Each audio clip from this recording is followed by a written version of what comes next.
On? Okay. So we are in we're in the third class, or second class in the opinion of the philosopher, the second class, right? Last week we spoke about Kuzari's opinion, the data philosophe. The previous class we spoke about the opinion of the philosophe regarding, in general, that the world is disconnected from God, and we saw the difference. Perspective, the difference between a triangle and between, we can call it the Star of David. It was a nice trick. More than that, I told you I'm not the first one to do that. Franz Rosenzweig and the Star of Redemption did it before me. It's a famous book. Now, today, we're going to deal with something a little bit different. We're going to go deeper inside the opinion of the philosopher, and miklal hen, you will hear love. What it means. From a lot of explaining, you will hear what is really the difference. So, let's start. I want to read a little bit from the opinion of the philosopher, and then explain and show to you the main concept. He says, והם יאמרו הפילוסופים שהוא ברכה, הם אומרים זה על דרך העברה, מפני שהוא עילת העילות בבריאת כל נברא, לא מפני שהוא בכוונה מאיתו, ולא ברא מעולם אדם, כי העולם קדמון, ולא שר האדם נולד מאדם שקדמו, מתרכובות בו צורות ומזגים ומידות, מאביו ואימו ושאר קרוביו, וחיות מן האווירים והארצות והמזונות והמימות, עם כוחות הגלגלים והמזלות והחיילים בערכים האהובים בהם. The Kuzari sits before the philosopher and gets a shmus and gets basically musar. What is a musar? Kuzari came to the philosopher and said, an angel revealed to me and told me, your meanings, your ethics are wonderful, but your actions are not so good. The philosopher starts and says, no such thing. God doesn't have a will. And then he goes on and says not only doesn't have a will, he doesn't want anything from you, but now he goes to the next stage. He said, not only that God doesn't have anything with you, he even didn't create you. Not only did he create you, he didn't create the world. And over here, every person that has a small sense of logic should stop and say 1 second. If God never created the world, so what makes him a God, right? The philosopher over here speaks about God. So if God is not the creator, so why he is God? You see the question? It's an obvious question, right? Yeah, speak loud. Is it not that he's not saying that he didn't create the world, but rather that it was something that happened? Listen carefully. I'm reading again. If the philosophers will say that he created you, it's not really. It's the only word they can use.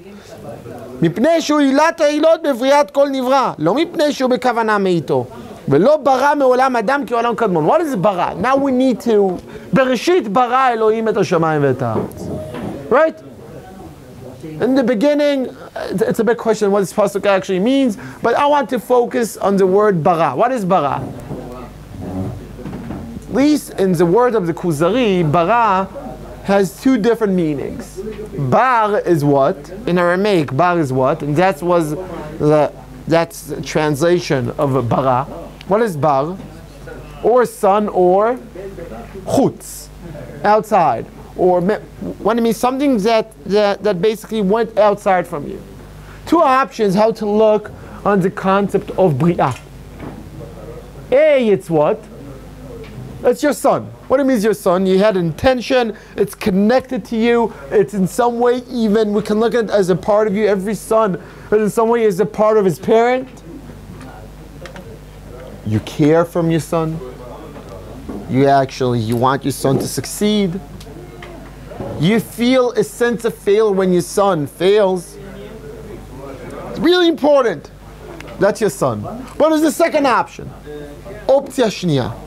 What is bara? Bara is also chutz. Something that is what? Chitzonili. That is not me. maybe it came out from me, but it's definitely 100% לא אני. זה יצא ממני. What do I mean? The philosopher says it will be a mistake when we speak today on creation. We mean that what? We speak on creation in the sense of bin. The philosopher says that's not true. In terms of God, the creation is like chutz. Because there is a God, so therefore there is what? There is a world. The world came from the God, but it doesn't mean that God actually cares and actually created the world. In some way, a lot of people explain it like the effect of a human being in a shadow. You spoke about it already? Since you have a human being has a shadow. I don't care for my shadow. It's external. It's over there. It's because of me. But at the same time, I don't really care. And that's basically his point. But this has a nafkamina. What is a nafkamina? If the world or the creation, or we'll say even better, if the existence, not the world, the existence is what? Is the shadow of God. So therefore, if God exists, what exists also? The world. Therefore, it would be not true to speak on the world as something that was created in a certain point of time. בראשית ברא אלוקים את השמיים ואת הארץ. In the beginning of the times, God created the world, or the sky and the ground. I will not go inside this entire fiasco of Tovavo and all of this. Okay, but there was a big bang. There was something, I don't know what, and time appeared. Right? And that's basically the concept of creation the way we know it. Philosophy comes to stop. That's not the issue. Since there is a God, and God is always, there is a world. Here's the use of kamina. If since there is a God and there is a world, it's like the same concept. Since there is a hand, there is a shadow of the hand. So definitely there is a connection, but there's no real connection to each other. There's no real connection between the hand and the shadow. There is a connection of, there's no shadow without a hand, but in the same time, the hand doesn't care if there's a shadow or not. That's exactly the relationship over here. So the world was always over there, but if he says that the world was always over there, so you can't speak about Ashgacha. You can't speak on God caring. You can't speak on change. The world, now listen carefully. An indication of that means that the world can't change. Nothing can change. Everything is static in some ways. So you guys will ask me, 1 second, what do you mean everything is static? How you can say that everything is static? So the philosopher says, I will explain to you. ולא שר האדם נולד מאדם שקדמו. מתרכבות בו צורות ומזגים ומידות מאביו ואמו ושאר קרוביו ויחיות מן האווירים בארצות ומזונות והמימות עם כוחות הגלגלים והמזלות והחיילים בערכים האהובים מהם. You want to see why it looks like there is a change? That means that the world had changed. Every human being is what? It's part of the genes of his father, part of the genes of his mother, is connected to the weather, it's connected to the location he's born to, it's connected to his education. But basically all of these stuff are what? Stuff that existed already. The genes existed already. Existed with his parents. And education and basically and temper and all of this stuff are connected also to the world itself. Nothing new in the world. The base is over there. Only the form, how it looks from outside, is different. But the world itself is always the same. Yes, Yaakov. So loud. If God looks at the world like his shadow and he doesn't care. He doesn't look on the world. He doesn't look on the world. At all. So he ignores the world. Yes. How can something perfect ignore? Shouldn't he be seeing everything and looking at everything and having a hand in everything? You're perfect because not looking on the world means that you're not caring about it, and then you're not perfect. Caring means that you have an intention. So as long as he doesn't stick out as long as he doesn't start an intention. There's no intention. Intention means that you have a need. God doesn't have needs. You need to get used to. We are so I can say, and we are infected by the perspective of the Tanakh. We are infected in terms of our mindset with the perspective of the Tanakh. It's so hard for us to accept that the philosopher can say something something like that. It sounds so crazy. We're in the perspective that God does care. That is our perspective. The Kadosh Baruch Hu echpat. Kadosh Baruch Hu cares for the world. Kadosh Baruch Hu cares for Am Yisrael. That's our perspective. And if that's true, if God does care, so we can't even imagine something like a philosopher explains. But now go back. Forget the Tanakh. Forget the Tanakh for a second. Now you understand the big chidush the Tanakh brought to the world. You understand the chidush of Avraham Avinu. You understand? You see the difference? Now, the philosophers, there's a reason why Rabbi Yehuda Halevi started his book with a philosopher. Rabbi Yehuda Halevi starts with the common ground. What is the common ground? There is a God. No religion, no anything. There is a God. Now we're talking on the God of before Avraham Avinu. We're talking on the God before even the concept of religion. We're talking on God as a God. If you don't have any religion, so this will be your God. What do you mean before religion? There were other religions that had different ways of worshipping God before Avraham Avinu.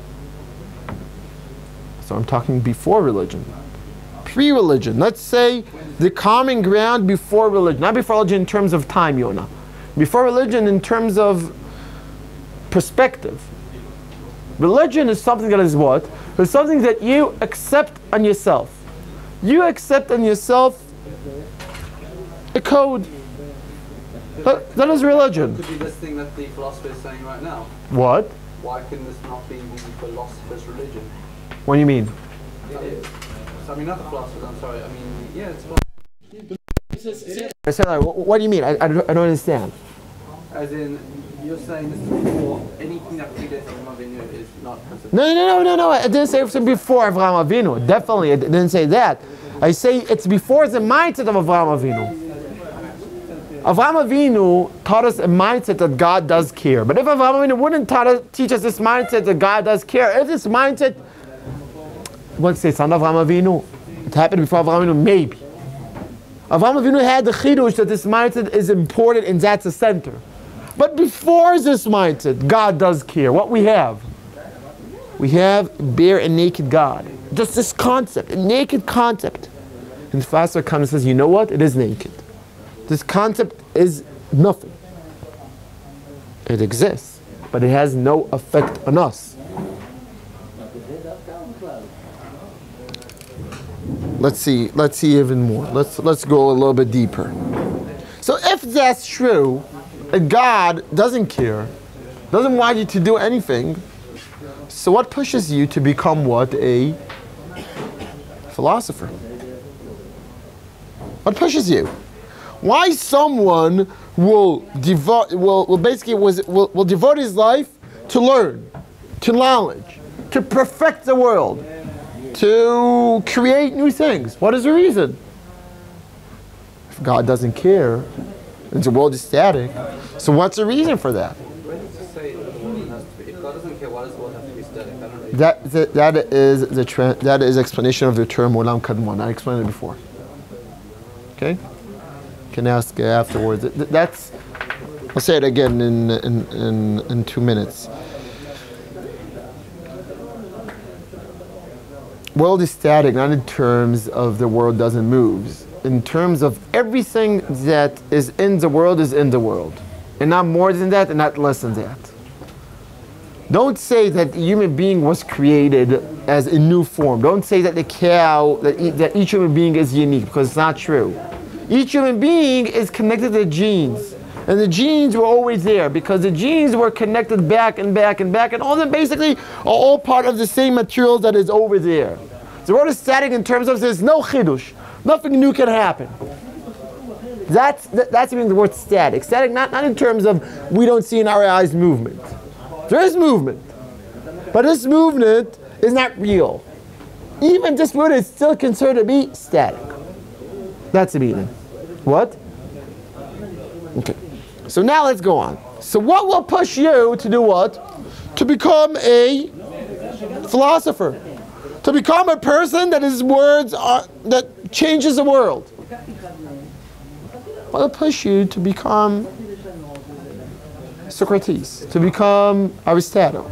It's to gain information that wasn't already always there. What will help you to get information? What's the reason to get information? By discovering things. But why? Curiosity. Curiosity? Why curiosity is important? Before you know all this about God, you have the curiosity about what you can discover. So Yaakov says you need to know it on God. Okay, why? Why? Like why is curiosity is pushing you? Human nature. Human nature. Why is human nature? You have a brain. The philosopher has an answer for that. He has an answer to the question why. And let's see. I'm jumping a little bit.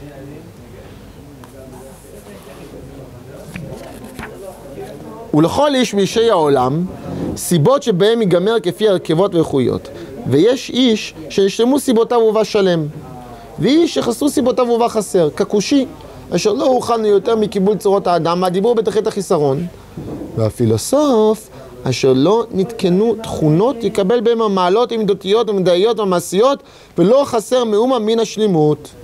So first of all, it's luck. There's a person that is born as a kushi. A kushi means a black skin, but that's not the simple meaning of the words over here. It means he was born stupid. That's his luck. He was born stupid.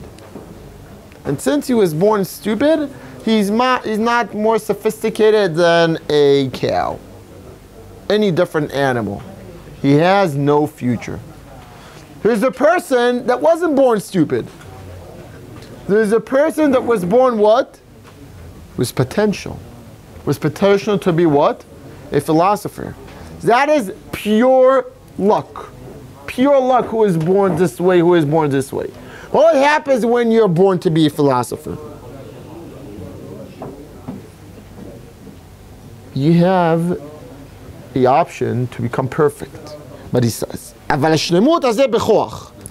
צריך בצועתו לידי מעשה אל לימוד ומוסר, עד שתראה התכונה על העניין אשר הוכלה לו מן השלמות וחיסרון ואמצעים אין להם תכלית.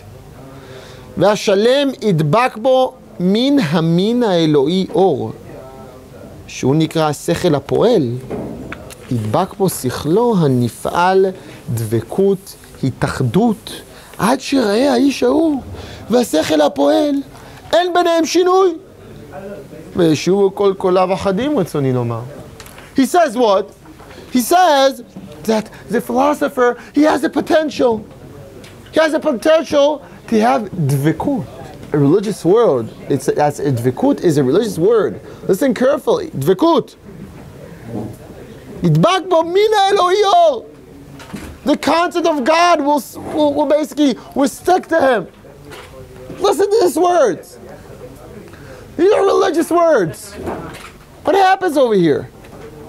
But that's a concept of the philosopher. Let's explain.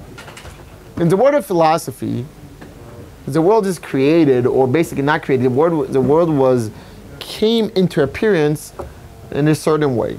There is a ground in the center, Adama, and then there are circles. They're called galgalim. There are 10 circles. And then above the 10 circles, there is already the ultimate God. But each circle is a chomer, is a material, and has also a shape, a tzura. So this tzura is called sechel, mind. That is a sechel nifdal. Each circle has sechel nifdal. The lowest circle that is closest to our world, the sechel nifdal of that is called a sechel apoel, the active mind. Inside this sechel apoel we have what? We have all the thoughts, all the potential, all the new things, all the stuff that we see as creative in this world. We have all the definitions of the entire history are inside this Sechel HaPoel. If a philosopher, someone that has a potential to become a philosopher, will work hard. What he means work hard, he will use his senses. And from his senses, he will understand something. The senses will push pulses of electricity inside his brain. And he will take this and will give a definition. And this definition, he will use this definition and he will reshape this definition to his perspective. He will create something in this world. And he will stick a little bit more to this Sechel Poel, to this source of all the minds, of all the thoughts.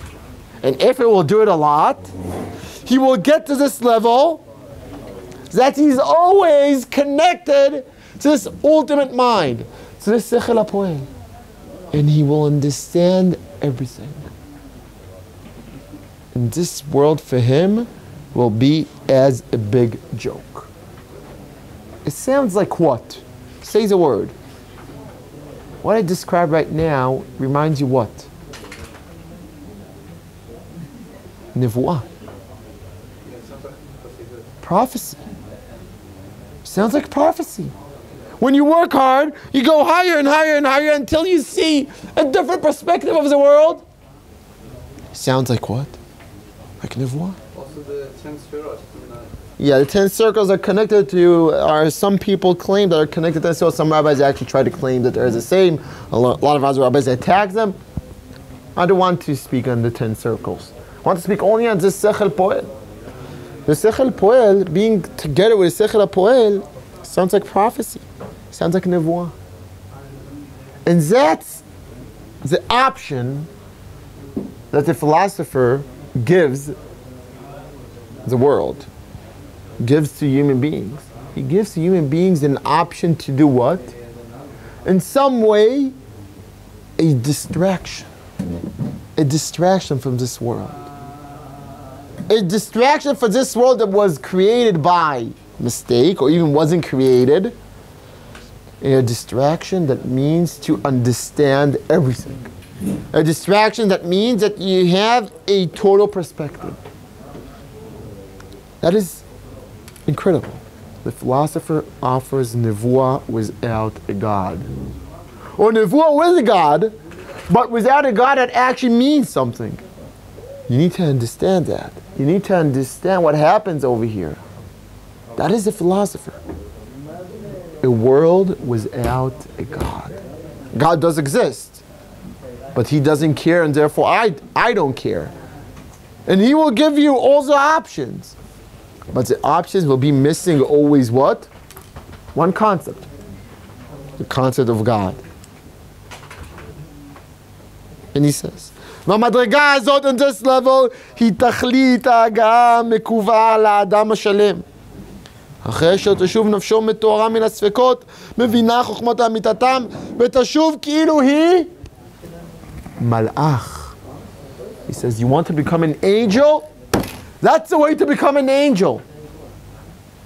To understand the world this way, to go and become almost one with this Sechel Poel.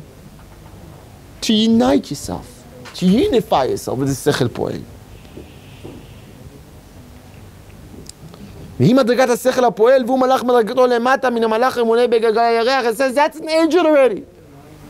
בין זכלים ופשטים וחומרים קדומים עם הסיבה הראשונה, ואינם ירים הכיליון לעולם. And it says in this way you will never die. Not your physical body, but your mind that is one with the Sechel HaPoel will never die. It sounds like what? צדיקים במיתתם קרויים חיים. Right? It sounds exactly like that. צדיקים במיתתם קרויים חיים. Your mind will always, your brain will always survive. הישארות הנפש. Every religious concept we have, the philosopher has also. There's only one difference. There's no God in the picture. God doesn't care.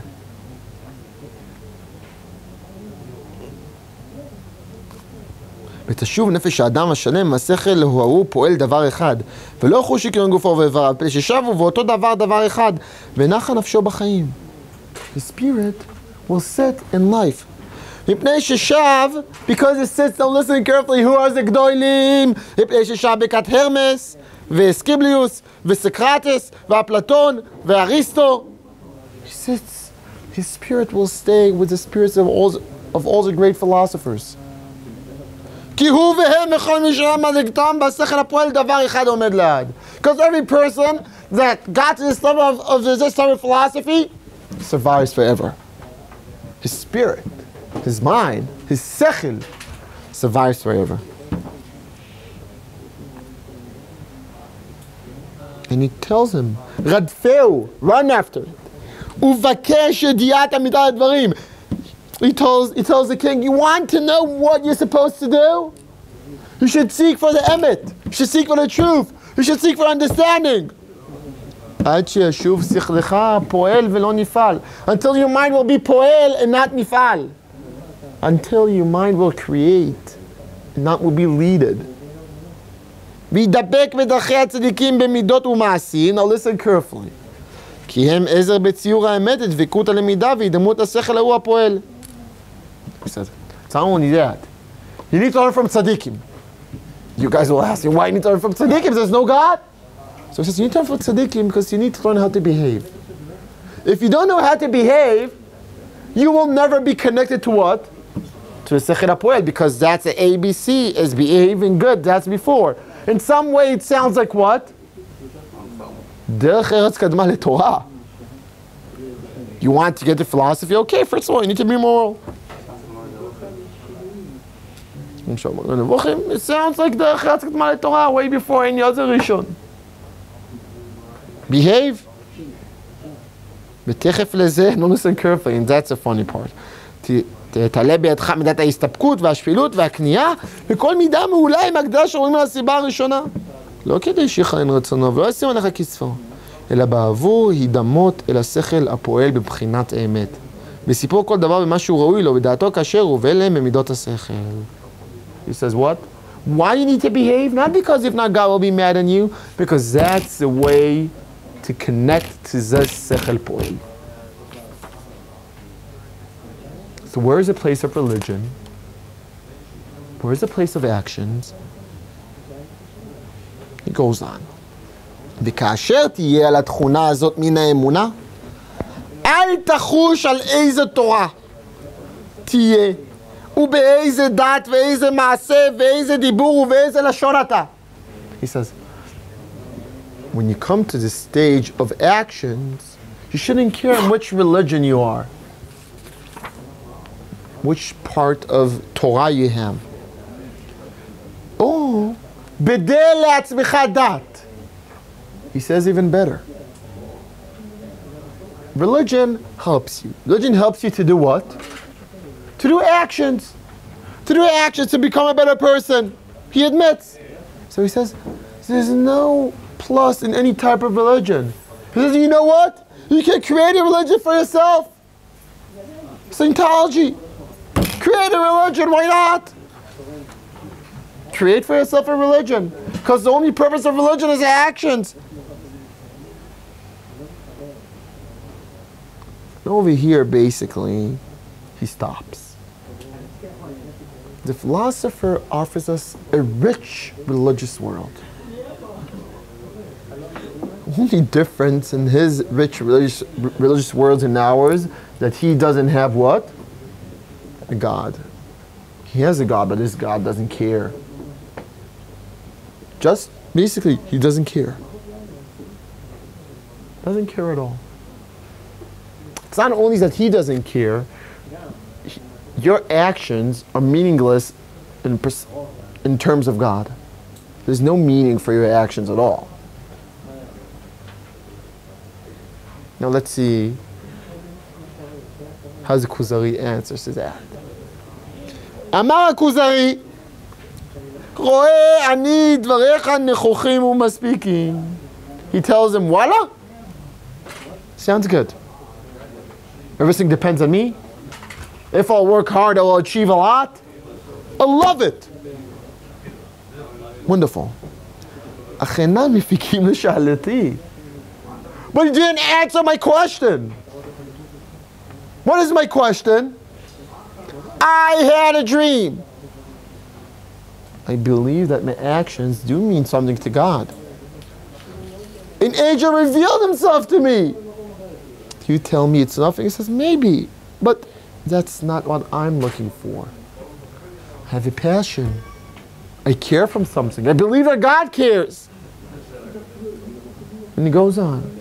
I know on myself כי נפשי זכה ומעשיי ישרים לרצון הבורא.